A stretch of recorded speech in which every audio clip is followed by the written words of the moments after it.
వేలాది మందికి వాక్యం చెప్పడానికి పోతున్నాడు దైవజనుడు. కారు వెళ్తుంది, కొడుకులు వెనక కూర్చున్నారు, తండ్రి నడుపుతున్నాడు. ఎవడు తప్పుగా వచ్చాడు బండి మీదకి, రైట్ మనకి మళ్ళీ వెధవా అని చెప్పి 2 మాటలు జారాడు. దైవజనుడు నడుపుతా కొంచెం కారు ముందుకెళ్ళిన తర్వాత వెనక కూర్చున్న కొడుకులు అడిగారు, డాడీ అతను కావాలని వచ్చాడా, బై మిస్టేక్ వచ్చాడు? వెంటనే నువ్వు పటాపట 2 మాటలు అనేసావు డాడీ. ఒక దైవజనుడుగా నువ్వు అలా తొందరపడి నోరు జారకూడదు కదా అన్నారు.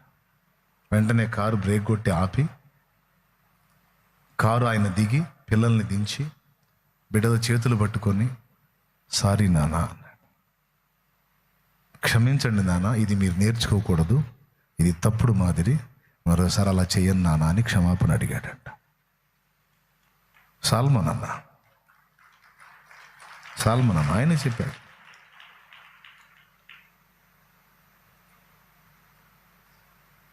అంటే పిల్లల హృదయంలో అది పడిద్దేమో అని భయపడ్డాడు. పిల్లలు అలా మళ్ళీ ప్రవర్తిస్తారేమో అని భయపడ్డాడు.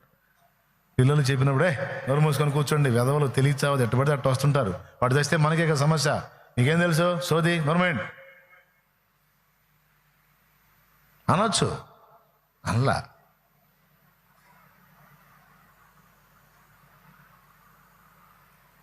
దిగి క్షమాపణ అడిగాడు బిడ్డల్ని.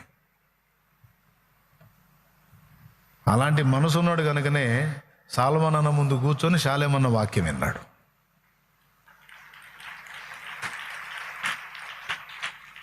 నా సందేశం మీకు నచ్చవచ్చు, కానీ నాకు ఆయన సందేశం నచ్చిద్ది. ఇప్పుడు మీకు సంతోషం కావాలా, నా సంతోషం కావాలా? అది మహాకూటమైనా మామూలు కూటమైనా. అందుకే నా సంతోషం కోసం ఒక సందేశం ఆయనకి ఇస్తా. దేవునికి స్తోత్రం, హల్లెలూయా. ఓకేనా? అన్న ఏది చేసినా లెక్క ఉంటుంది. వాళ్ళ జీవితాలు తెలుసు నాకు.